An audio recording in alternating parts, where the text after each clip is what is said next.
Amigos internautas, bem-vindo ao Alvorada Cultural na sua oitava temporada, programa 608.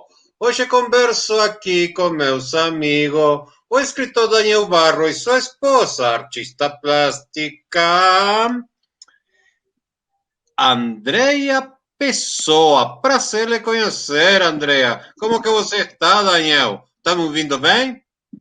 Estamos ouvindo bem, Raul. Tá bacana. Então, me conte como que vocês estão passando estes momentos. Agora estamos bem, Raul, mas passamos assim 2 semanas, um pouquinho mais assim de bastante dificuldade, porque ficamos em quarentena e ficamos assim isolados até do nosso filho de 12 anos, o que foi meio complicado, né? Mas levamos. Como foi quando vocês descobriram... Saúde! Estou tomando chimarrão e eles estão tomando um espumante, um champanhe.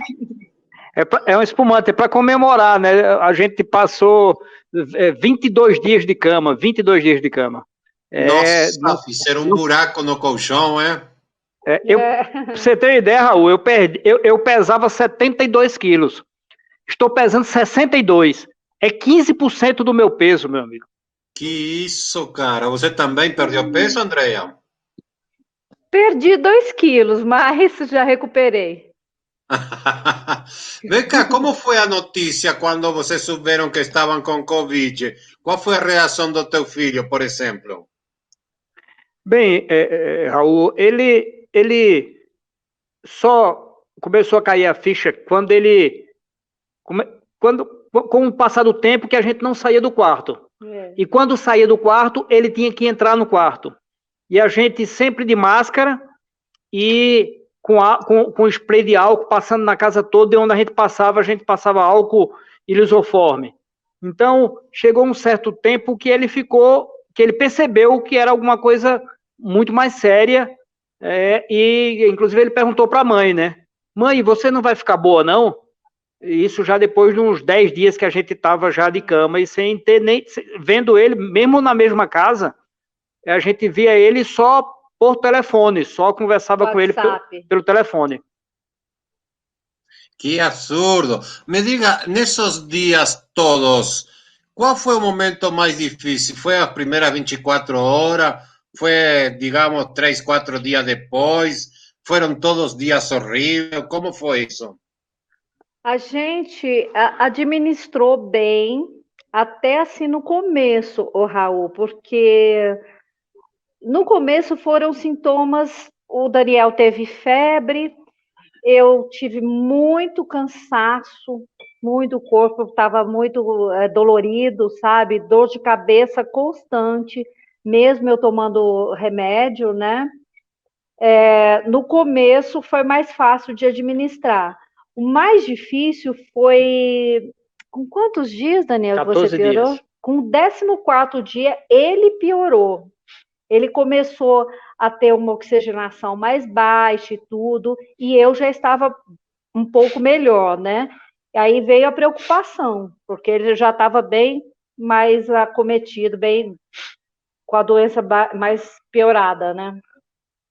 Tem alguma coisa no mundo que vocês queiram mais que uma vacina hoje? Não, sem dúvida a vacina é a coisa mais importante para todos nós, para quem já teve, para quem não teve, porque, Raul, eu nunca tirei a máscara em momento algum fora de casa. Infelizmente, o meu trabalho não podia parar, não pode parar, não, e nesse caso não, infelizmente, mas felizmente não pode parar. Quanto onde tu trabalha? Eu sou policial civil, e a gente não pode parar. E o trabalho continuou da mesma forma. E aí eu corro o risco até de responder uma corregedoria no que eu vou lhe falar agora. As providências que a polícia tomou foram extremamente ineficientes para proteger o policial, que continuou trabalhando normalmente. Para aí, Daniel. Nesta semana, eu li notícias de que em 24 horas morreram 4 policiais aqui em Brasília. Isso procede? Procede. Só a Polícia Militar perdeu 16 pessoas, até pouco tempo atrás. 16 pessoas, 16 policiais, só a Polícia Militar. Agora, a Polícia Civil não divulga as mortes, nem os casos. E ela tem esses dados porque todos os policiais que fazem o exame na própria policlínica da polícia. Mas, enfim, não houve, iniciou-se no meio da pandemia, iniciou-se alguns procedimentos, como alternar os horários, as pessoas com comorbidade iam para o teletrabalho e os que não tinham comorbidade faziam uma alternância de trabalho. Metade trabalhava no horário e metade trabalhava no outro. E tinha, a cada caso, tinha uma desinfecção da delegacia. O que é que aconteceu? No auge do início dessa segunda onda, o contrato de desinfecção venceu e incrivelmente, o horário de revezamento foi suspenso. É como se fosse uma brincadeira. Em dezembro, novembro, a gente já sabia que essa onda vinha. E o que é que os governantes fizeram?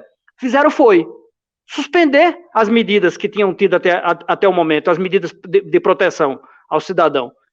E apesar de todos os meus cuidados, acabei contraindo e trazendo esse vírus para dentro de casa. Depois de um ano. Entendeu? Depois de um ano de muito cuidado, justamente em decorrência, acredito eu, dessa falta desse fim desses procedimentos adotados pela... E lembrando, Raul, eu posso, inclusive, por estar falando isso para você, responder uma corregedoria e responder administrativamente por estar falando isso. Mas não me calarei de forma alguma, porque mais importante é a vida das pessoas do que uma punição que possa vir a ocorrer comigo. Não vou me calar, pretendo iniciar um movimento dentro da polícia para que a gente possa denunciar essa forma como estamos sendo tratados, tanto pelo governo federal como pelo governo distrital. Você que é um escritor policial, que novela você vai escrever quando escreva a história desses 4 ministros de saúde que han passado nesses últimos tempos pelo Brasil, né? Você não sente um pouquinho de vergonha alheia quando vê nossos ministros fazendo o que eles fazem? Olha, nesses últimos anos, eu sinto uma vergonha terrível de ser, inclusive, brasileiro. Até 4, 5 anos atrás, o Brasil era motivo de orgulho em todo o mundo. Você chegava... Eu viajei para o exterior há 10 anos atrás, 8 anos atrás, e quando você falava que era brasileiro, as pessoas davam um sorriso e viam, o seu país está mudando, o seu país está melhorando, as pessoas estão saindo, 30 milhões saíram da linha da miséria, e hoje, Raul, eu tenho vergonha de ser brasileiro. As pessoas fogem, brasileiro, tchau! E a gente tem exemplos aqui do lado, o seu país mesmo tratou a pandemia de forma séria, de forma que evitou mortes, entendeu? Agora o nosso país é exemplo do que atitude de errado que se pode ser feito.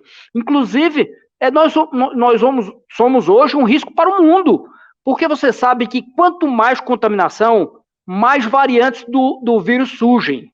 E essas variantes não têm controle. Pode surgir uma... E tem surgido várias.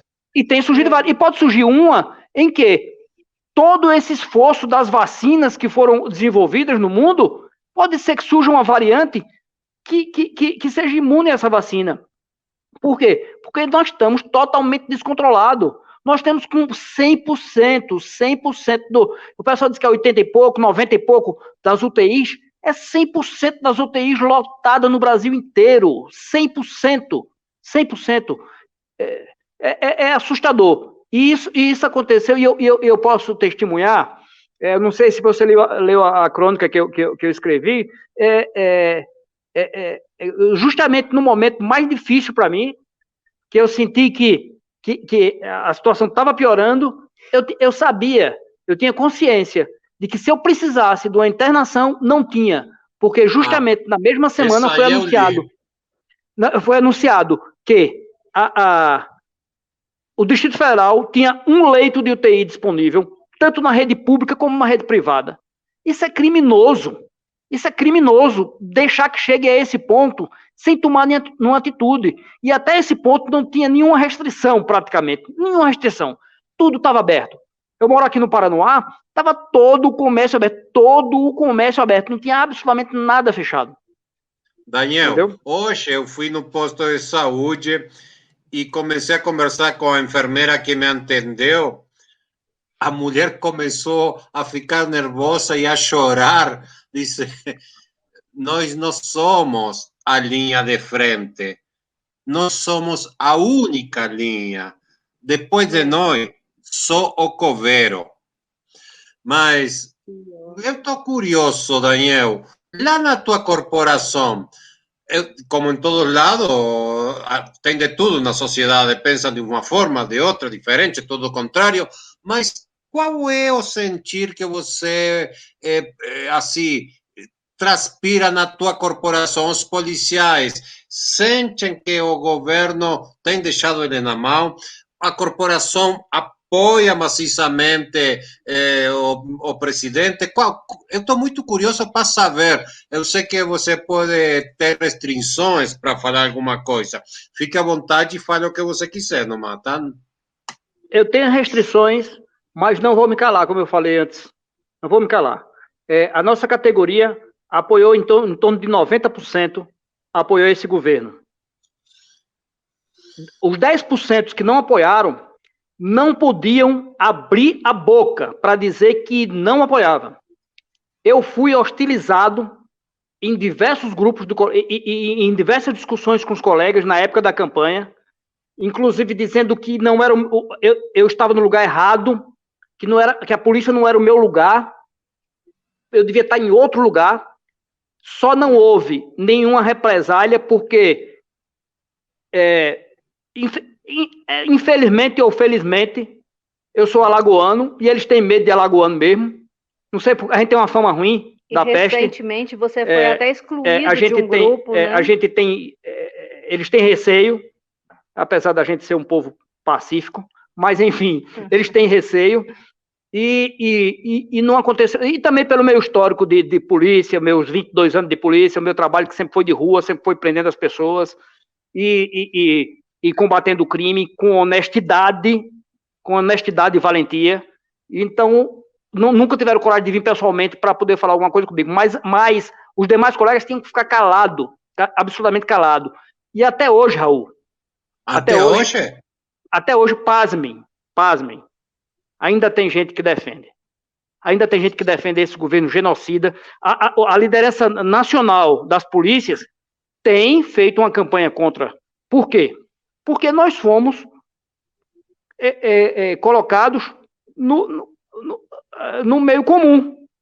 E eu sempre disse, quando os colegas defendiam o governo e dizia que as reformas eram necessárias, mas dizia, não, a polícia tem que ficar fora da reforma da Previdência, a polícia tem que ficar fora da reforma da reforma administrativa.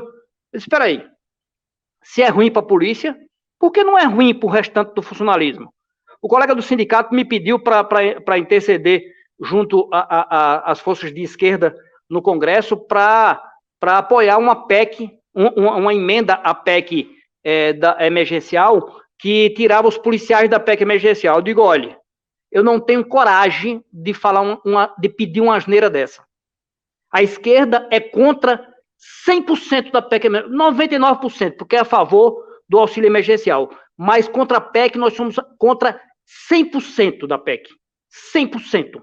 Tirando o auxílio emergencial, que não é para ser de R$150 como o governo queria. Ou seja, 3 meses de R$150 para proibir 15 anos de aumento com a categoria. Para toda a categoria de funcionário público. Então, eu acho que nós precisamos ter consciência que o discurso adotado pelo governo e por alguns colegas, infelizmente, que de bandido bom é bandido morto, esse é um discurso de miliciano. E miliciano não gosta de polícia. Sobretudo, não gosta de polícia judiciária, porque é a polícia judiciária que investiga e que bota na cadeia os crimes de colarinho branco. Não existe que a maioria, Daniel, a maioria dos milicianos são policiais que foram expulsos, que foram segregados, que não tiveram catadura moral para usar o uniforme e servir à pátria. Então, eles foram a servir outros interesses. Eu sei porque morei no Rio, em territórios dominados pelos milicianos. Mas você trouxe um tema agora que está em contínua efervescência em outros países além do Brasil. Você só sente que o mundo de 2 anos atrás não existe mais. Estamos ante uma nova realidade, um novo mundo, outro país, outras relações laborais. Isso serve para vocês também, servidores públicos, fardados ou não. Em Uruguai, há uns anos atrás, pouco tempo, os policiais conseguiram fazer seu sindicato. E foram lá e ficaram junto com todos os outros sindicatos.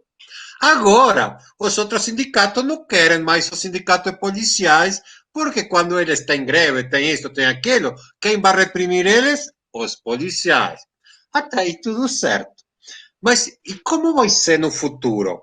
O Estado é diferente do Estado que conhecemos até agora. Os policiais vão ter outras atribuições, vão ter que ter outra preparação, porque o mundo está bem mais complicado. Há lugar para sindicato de policiais no Brasil? Sim, sem dúvida, sem dúvida. As polícias judiciárias, as polícias civis e a Polícia Federal, elas já têm essa liberdade. As polícias militares, elas não têm a liberdade de ter.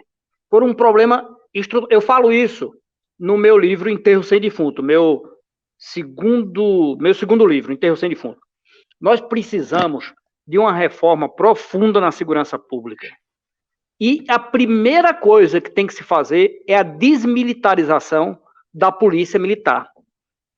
Não existe polícia militar, é coisa de forças armadas. A polícia militar das forças armadas, ela existe para combater o crime dentro das forças armadas. Numa sociedade civil e democrática, nós não precisamos e não devemos ter polícia militar. E os governadores aceitam isso, Daniel? Não. Não. Por quê? Porque é o braço armado dele, é o braço repressivo dele. Entendeu? Então, mas isso é uma luta que a sociedade... Olha, Raul, eu gostaria, se você me permite, falar um pouco do que aconteceu comigo nesse negócio da pandemia, para poder, desse Covid, para poder chegar à decisão que eu tomei. Você me conhece, você sabe que eu sempre fui combativo, eu sempre estive na luta em defesa da democracia, em defesa do socialismo, mas agora ficou pior. Ficou pior para os outros, ficou melhor para mim. Porque agora eu vou entrar de cabeça e corpo e alma na luta pelo socialismo e pela liberdade. Inclusive, Raul, se me permite, isso que o Daniel falou, nós gastamos em torno de, eu acho que uns R$4.000 entre medicação, consultas exames. E tudo. Nisso, eu fiquei me perguntando, eu fiquei pensando... Esse tempo que a gente passou trancado no quarto, deu para a gente refletir muito na nossa vida pessoal, no que o nosso Brasil está passando, nesse desgoverno. Assim, nós tivemos, mesmo apertando, tirando daqui, tirando dali, tivemos esse dinheiro para pagar nosso... como é que é? Nosso tratamento. Exatamente. E quem não tem? E quem não tem? Quem não tem? E quem não tem? Como é que faz? Raul. E o que é a maioria da população está desse jeito, né? Nessas condições de não ter condições de bancar o remédio para um tratamento. E a doença está assolando o nosso país. Como é que faz? Raul, eu tenho um plano de saúde particular. Daniel, eu tenho um plano de saúde particular. Daniel, só para te deixar mais nervoso. Em agosto, setembro do ano passado, as grandes farmacêuticas mandaram vendedores para todo o planeta para vender suas vacinas. Só que tinha uma fila de governos negacionistas, encabeçado por Johnson, Donald Trump, Bolsonaro, Lacache e companhia, que nem responderam às ofertas. Agosto, setembro. Olha, no que ponto chegamos? Exatamente. O que poderia ter acontecido se naquela época eles atuam com... Continua, por favor. Raul, em agosto, a Pfizer ofereceu 70 milhões de doses de vacina para o Brasil. 70 milhões, ou seja, 35 milhões de pessoas. Para entregar em dezembro. Em dezembro. A gente não tem hoje 35 milhões de pessoas vacinadas. Em dezembro a Pfizer ofereceu. Aí ele não aceitou. Ele dá a desculpa que ele quer, ele mente descaradamente, e enfim, não aceitou. E nós estamos pagando. Eu não tenho dúvida. Estaríamos vivendo o caos que nós estamos vivendo hoje se a gente tivesse um governo decente que tivesse feito a coisa certa no ano passado. Declaração oficial dele: não compro a Coronavac. Absurdo. Não compro a Coronavac de jeito nenhum. Desautorizou o ministro, que eu não sei como um general de exército se sujeita a ser capacho de um capitão que foi praticamente expulso do exército. Mas de um paracaidista, de um tenente paracaidista. Pois é. E paraquedista que nunca foi PQD, não. Aquilo não é nada. Aquilo foi um oficial medíocre. Quem trabalhou com ele sabe que ele foi medíocre. Enfim, tudo isso que aconteceu com a gente podia ser... Foram quase 4 mil reais que nós gastamos. Tudo podia ser evitado com 2 vacinas, que uma custa $3,16, que é a da Oxford, e que dizem que já com uma dose só já resolve o problema.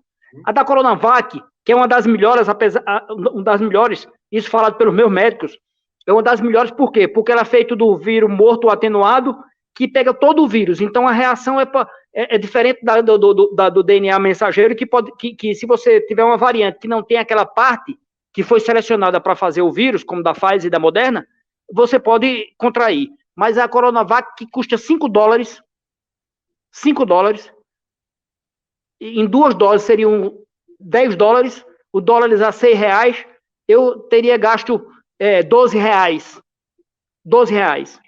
Entendeu? Então, o que aconteceu comigo? Eu acho que é importante essa parte que eu vou falar agora, para as pessoas entendam o que é essa doença. Essa é uma doença miserável. Eu não estou plagiando o ministro, não, porque eu falo isso antes dele falar. Miserável deve ser ele, que está se sujeitando a participar de um governo desse. Mas, enfim, eu estava no 14º dia, Raul. Tive febre nos 3 primeiros dias. 3 primeiros dias eu tive febre. Um pouco de tosse e coriza. No 14º dia, eu estava zero, praticamente zerado. Eu não tinha febre, eu não tinha dor de garganta, eu não tinha tosse. Eu recuperei o meu olfato e o meu paladar no 14º dia. De repente, volta a febre. Volta a febre. No 14º dia, a febre voltou. Isso, meu irmão e minha cunhada, no mesmo dia que nós adoecemos, eles adoeceram, lá em Pernambuco. No 14º dia, 2 dias antes, meu irmão, que já teve 2 pneumonias, foi internado. Foi internado, não estava grave nem nada, mas foi internado por uma preocupação da médica, porque ele já tinha tido 2 pneumonias.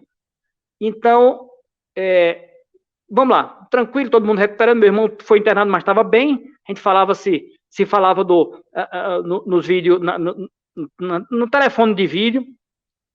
Mas no 14º dia, eu comecei com febre. Saturação baixa. Febre e dificuldade para respirar.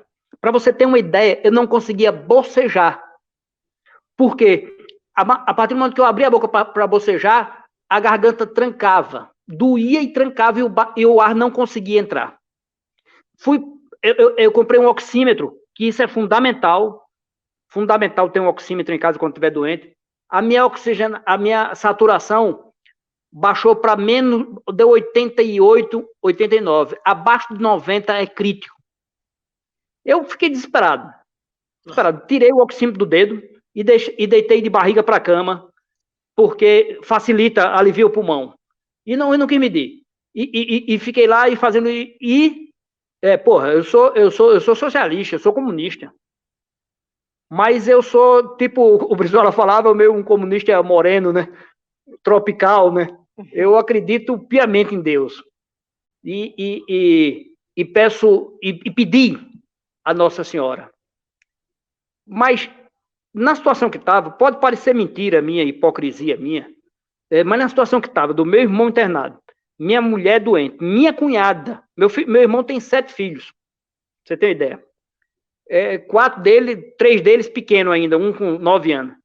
E André é doente também.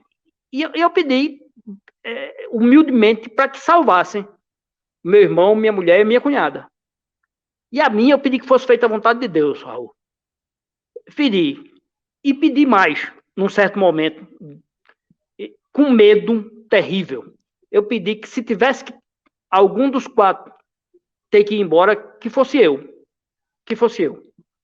E pior, que quando o bicho pegou, né, nessa fase minha, da febre, da falta de ar e da saturação, eu pensei, meu Deus, eu acho que Nossa Senhora aceitou meu pedido e eu vou partir.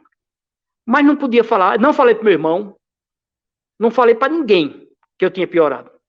Tanto que quando eu escrevi aquele texto, todo mundo ficou surpreso, porque todo mundo achava que eu já estava melhorando. Porque 14 dias... Então, o que aconteceu? Aí foi pior. Aí entrei com mais antibiótico, mais 2 antibióticos. E aí é que eu digo, como faz a população? Entra com 2 antibióticos? Entrei com a injeção, eu e André entramos na injeção, que cada dose custa R$50. Nós tomávamos 2 injeções por dia. E eu mesmo que aplicava na André e depois aplicava em mim. E mais 5 injeções de corticoide. 5 injeções de corticoide. Que quando eu cheguei na farmácia, a mulher disse, você tem certeza que é a ampola completa? Eu disse, completa. Imagine a população se tem essa assistência. Não tem. Não. Eu tenho um plano de saúde, Raul. Eu fui no plano de saúde, o médico me passou um antibiótico e um corticoide durante 5 dias. Durante 5 dias. Eu piorei no 14º dia. Entendeu? A sorte é que eu tenho um amigo de infância que é médico, o Dr. Joseph Monteiro de Carvalho, inclusive virou personagem no livro meu, e uma grande homenagem que eu faço a ele. E ele indicou um médico especialista, o Dr. Cássio Miceli, que é cardiologista, mas especializou em fazer tratamento de Covid. E eles 2 nos atenderam 24 horas. Nos orientaram 24 horas com exames, com essa prescrição de medicamento. Então, eu fico imaginando, e por isso que eu fiquei com mais ânimo para lutar pela nossa população, não é lutar pela população, não é fazer com que a população coma, não morra, não. É lutar para que a população tenha consciência de que, enquanto ela não se organiza como classe trabalhadora, enquanto ela não bota na parede essas pessoas que só querem a nossa morte ou a nossa opressão, não vai ter solução. Não existe solução na América Latina com esse tipo de economia que nós vivemos, onde o lucro é mais importante do que a pessoa, onde o capital é mais importante do que o ser humano, onde se vai para a rua para manter aberto o comércio, quando na realidade são os empresários que vão, e os trabalhadores que vão para essa rua é porque os empresários mandam eles irem, porque se ele pudesse, ele estava em casa para não se contaminar com essa doença miserável. Só que depende do ser humano, né, Daniel? Porque, assim, se for um major olímpio, aí já é visto de uma forma diferente. Pois é. Aí o governo vai começar a tomar a frente disso, vai olhar com outros olhos, porque a população toda morrendo da maneira que está não é prioridade. O que é prioridade é um major olímpio da vida, né?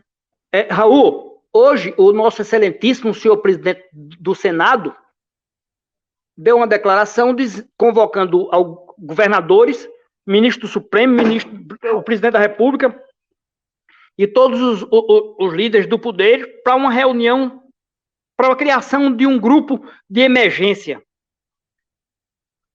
Porque morreu eu não estou aqui desdenhando a morte de ninguém.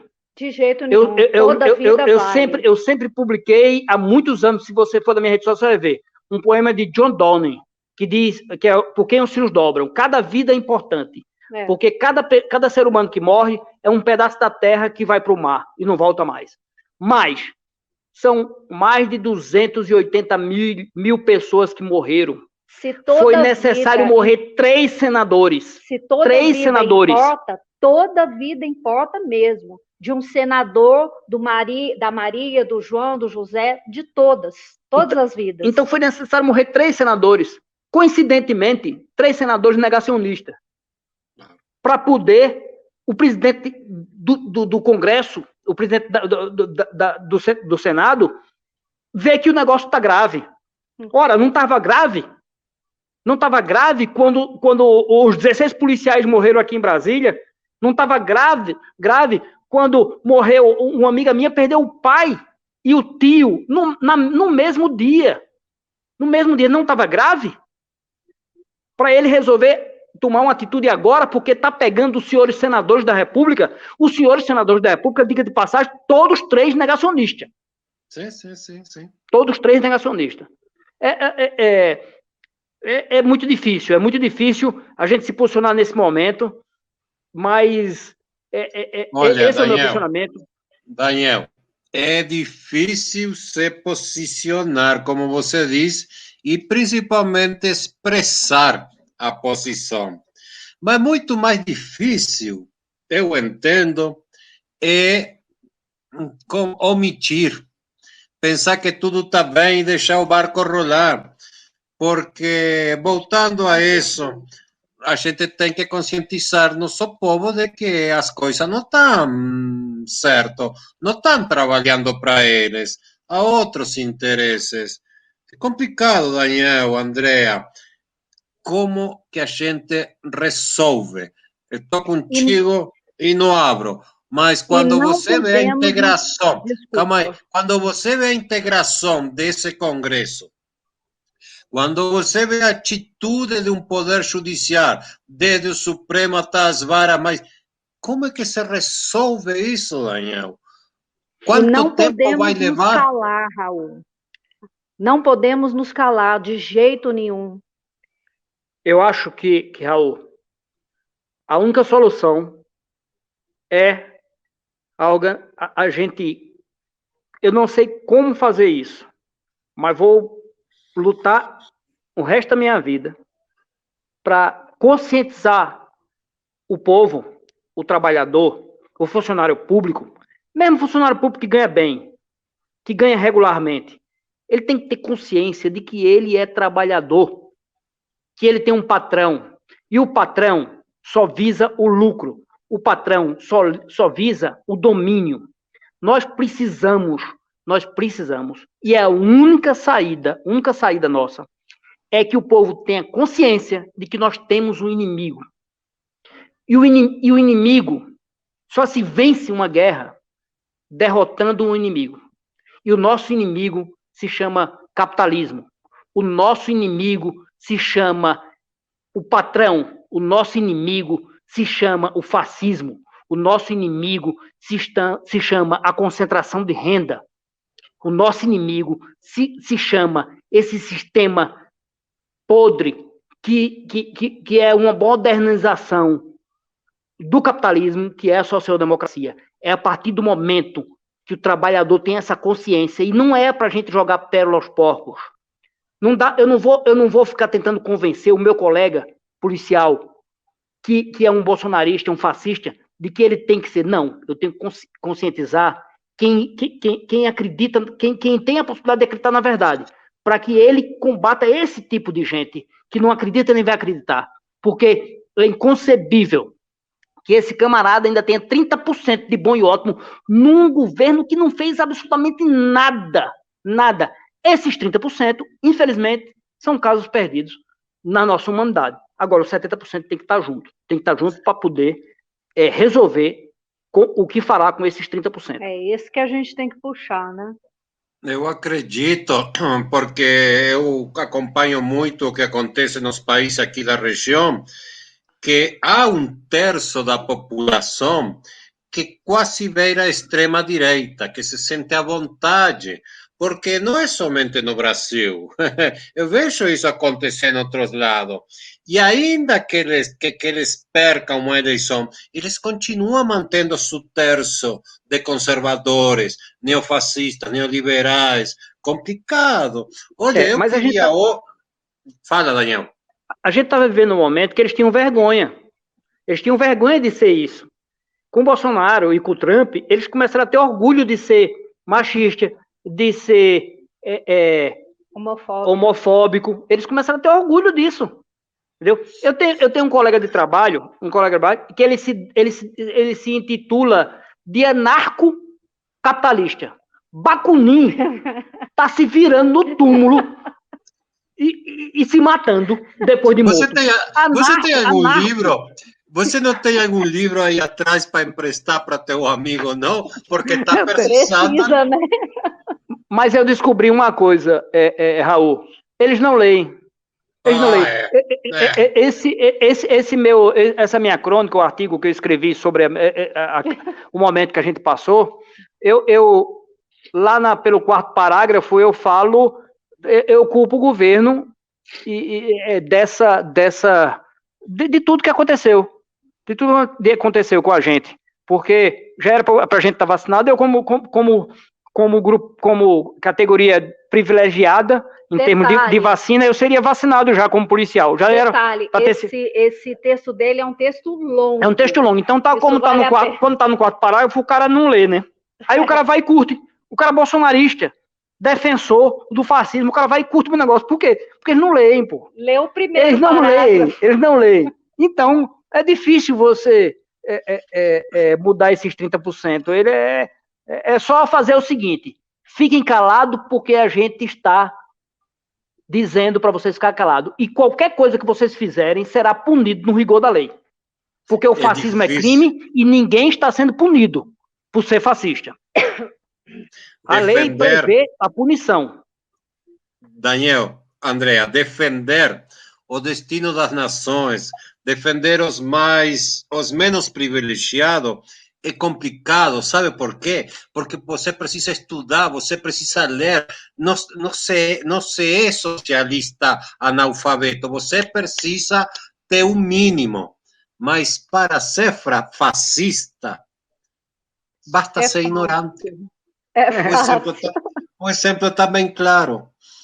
Hoje eu queria conversar com o escritor, com artista plástica, mas não temos como dissociar desta tragédia que estamos vivendo, e vocês que têm estado na linha de frente, de fogo, ninguém melhor para contar para nossa audiência o que tem passado. Seguramente Raul, até porque eu acho que a arte, de uma maneira geral, eu não digo que tenha obrigação, mas é um dever, eu acho, pessoal de cada um, e colocar isso na arte. O Daniel como escritor, eu como artista plástica e tantos outros. Eu acho que a gente deve colocar o nosso sentimento, o que a gente tá vivendo, esse momento crítico, né, político, a gente deve colocar na arte. Raul, certa vez, Saramago dando uma entrevista, e ele começou a falar o tempo todo do momento político que vivia na época. No momento que ele vivia na época, eu não lembro quando foi essa entrevista dele. Mas, enfim, ele começou a falar do momento político e o jornalista perguntou: Saramago, você não gostaria de falar do seu livro? Ele disse: não. O meu livro vocês podem comprar e ler. É mais importante eu falar do que está acontecendo no mundo hoje. E eu acho que é isso. Nós temos um papel, não sei se seria fundamental, mas nós temos um papel visceral e real de esclarecer as pessoas que têm pouco esclarecimento sobre as coisas. E eu cito agora também Jorge Amado na década de 40, quando estava o fascismo tomando conta do mundo, e o Brasil era simpatizante do fascismo, Jorge Amado disse, olha, a pena e a máquina de escrever são tão importantes quanto o fuzil e a metralhadora no combate ao fascismo. Então, é inegável o papel do artista nesse momento que estamos vivendo. Eu acho que... Imagina que eu levo a vida toda lutando pela inclusão às artes. Porque eu que andei em alguns buracos aí, eu sei o que a arte pode fazer com o espírito humano. Estamos viviendo una pandemia de suicidios en todos lados, porque esta pandemia apresou alguns processos na nossa sociedade. E aquelas pessoas que têm baixa formação cultural e artística, elas sentem-se vazias por dentro. A arte chega para completar, preencher buracos na tua alma, que naquele momento de desespero te permitem não apenas ver o copo meio vazio, ver ele meio cheio. E isso te dá quando você estudou pintura, literatura, filosofia, psicologia, história, tudo isso que eles querem tirar dos institutos de ensinança, porque faz as pessoas pensar. Hoje em dia, eles não querem cidadãos, eles querem apenas consumidores, clientes. Exatamente. Eu lembro, você falando isso, eu lembro de Ferreira Goulart, quando ele dizia que a vida não basta. Por isso que a gente precisa da arte, porque só a vida não basta. Não basta? Também, não basta. Claro. A arte foi fundamental. A arte foi fundamental, não. A arte está sendo fundamental nessa pandemia. Está levando, assim, como você está dizendo, muitas pessoas se suicidaram e tudo, né? E é uma forma de entretenimento, de desopilar a cabeça e você se distrair, né? Raul, nesse período que eu fiquei de cama, eu li 9 ou 10 livros. Ele não foi assim, se não fosse isso, porque a gente ficou no quarto. A gente não tem televisão no quarto. Entendeu? Faria o quê nesse tempo todo? Eu li 9 ou 10 livros, eu não sei exatamente. Ou seja, era um conforto para minha alma. Por quê? Eu estava lendo ali, eu estava saindo daquilo que eu estava vivendo no momento e estava entrando naquele mundo. Eu li uma novela curta, quase um conto A Festa de Babette, que é uma coisa mais maravilhosa que eu já li na minha vida. Um conto de uma novela de 50 páginas que diz tanta coisa. Isso me serve de lição, né? Tomar mais cuidado para não escrever tanta coisa quando não precisa. A Festa de Babette, de Karen... eu não lembro o nome dela agora, não. São 50 páginas, diz tanta coisa, tanta coisa dentro de um livro de 50 páginas que eu digo, meu Deus, olha que conforto foi para mim. E olha que conforto para mim foi o escritor, saber que eu, tenho que tomar cuidado para não ficar escrevendo demais, escrevendo só para encher linguiça. Entendeu? Então, o que seria da gente sem a arte? O que seria? O que seria de mim sem a arte? E você, Andréia? Você conseguiu pintar? Eu pintei, só que eu pintei, só que eu pintei aquarela, porque eu costumo pintar a óleo, só que o solvente, né, ia ser prejudicial aos meus pulmões. Então eu pintei aquarela. Inclusive eu pintei uma aquarela muito bacana de uma cidade de um amigo nosso, um amigo virtual, mas muito querido. Pintei a cidade dele, Macarani. Na Bahia. Na Bahia. E ele publicou nas redes sociais dele, lá da cidade, e a secretária de Cultura gostou muito do meu trabalho, várias pessoas lá, habitantes locais, curtiram também. Foi uma coisa muito gratificante, e eu fiz muito, muito com alma. Eu estava presa, como a gente falou, né? Lá no quarto, ele lia e eu pintava. Foi uma coisa assim que saiu mesmo do âmago. Interessante, Raul. A secretária de Cultura gostou e convidou a Andréa para fazer uma exposição lá em Macarani. Entendeu? Repara que coisa linda é a arte, né? Que coisa linda. Fazer, ela pediu para usar essa aquarela da Andréa numa capa de um folder de uma exposição itinerante de fotografia. Isso. E a gente propôs para ela que essa exposição itinerante de fotografia fosse feita também com uma exposição de pinturas que a Andréa faria com base nessas fotografias desse fotógrafo lá de Macarani. E ela aceitou a proposta, passou para a prefeita e a Andréa foi convidada para fazer ainda esse ano, se a pandemia permitir, fazer uma exposição em Macarani, junto com o fotógrafo que... Você lembra o nome dele, André? Tem que lembrar. Desculpa, junto com o fotógrafo que inspirou ela, André, a fazer. Ou seja, repare como a gente mesmo trancado no quarto, com medo da peste morrer, com medo danado de não continuar essa vida, a gente conseguiu fazer alguma coisa, né? Isso a arte foi a tábua de salvação de vocês, né? Sem dúvida, sem dúvida. Alain Fernandes. Alain Fernandes é um fotógrafo lá de Macarani. André pintou uma fotografia dele e vai pintar outras para a gente fazer a exposição lá em Macarani. E vai ser um orgulho danado visitar a cidade e poder contribuir. E vou aproveitar, é óbvio, para passar meu recado lá para a população, né? Claro, nós precisamos organizar os trabalhadores. E existe uma diferença muito grande entre ser trabalhador e ser patrão. Come o nosso pão e o outro come o pão que o diabo amassou. E a gente pode transmitir isso através da arte, né? Eu da pintura, Daniel da palavra e da escrita. A palavra vai ser mais forte agora, porque eu fiquei bravo com esse negócio. Estou contigo, Daniel.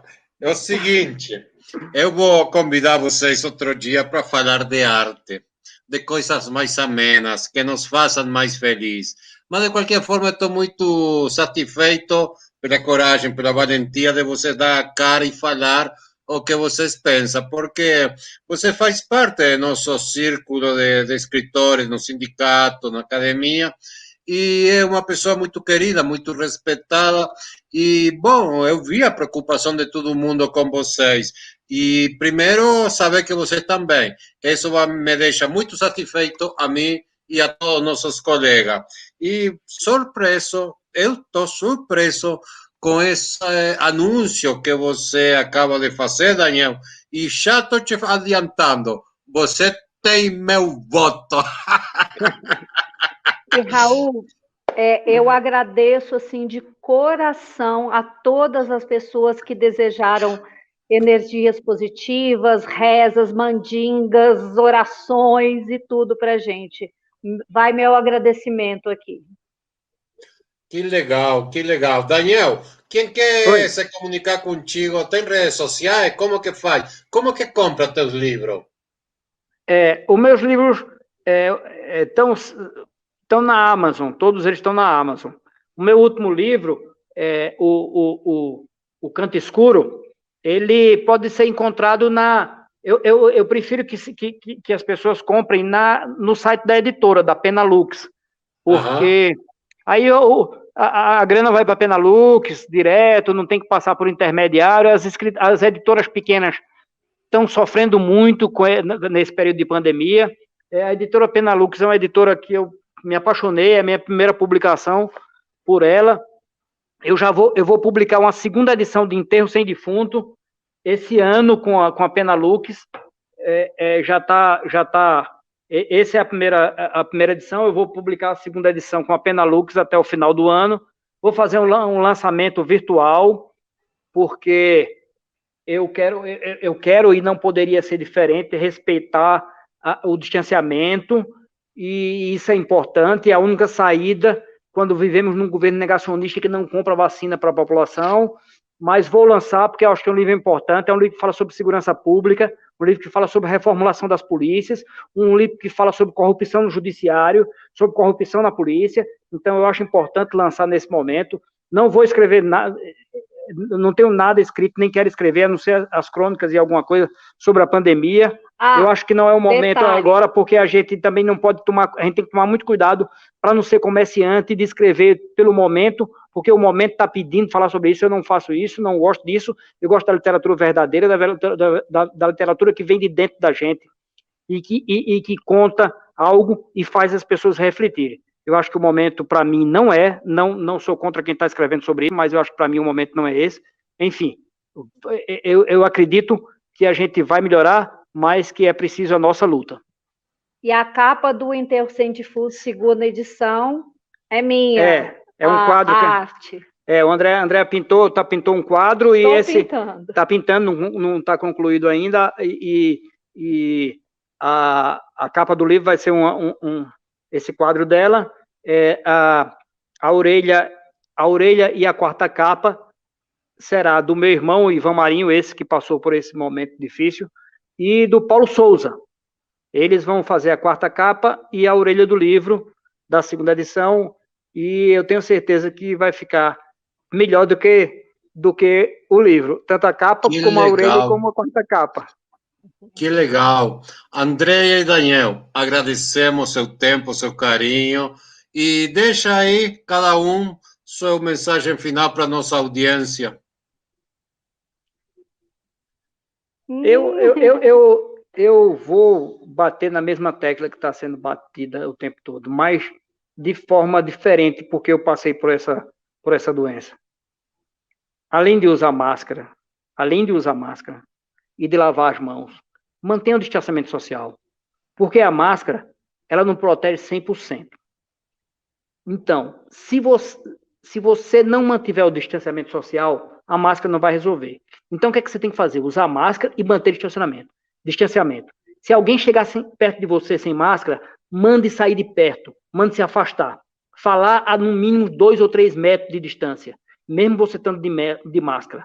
Então, o recado que eu tenho para dar para as pessoas é: tomem cuidado, não é uma brincadeira, não é uma gripezinha, é uma doença miserável que muda de acordo com o freguês. Ela reage de forma totalmente diferente. Para você ter uma ideia, como eu falei, eu piorei no 14º dia, quando todos os médicos e os patrões já dão uma licença no máximo de 14 dias. Ou seja, dá 14 dias, você vai para casa e você piora justamente quando você volta a trabalhar. Ou seja, não é brincadeira, não é gripezinha, é uma coisa miserável, que pode pegar você de qualquer forma, de formas diferentes, e que pode acabar com a sua vida, com uma pessoa que você mais ama. Pode não acabar com a sua vida, você pode não morrer, mas você pode matar o seu irmão, você pode matar o seu filho, você pode matar a sua esposa, levando a doença para dentro de casa. Então, tomem cuidado mesmo, não é brincadeira. Usem máscara e mantenham, sobretudo, o distanciamento social. Não cheguem perto de ninguém que está sem máscara. Eu tenho 3 palavrinhas: vacina, solidariedade e igualdade social. E fora Bolsonaro. Sobretudo. Obrigado e até o próximo Alvorada Cultural. Obrigada a você.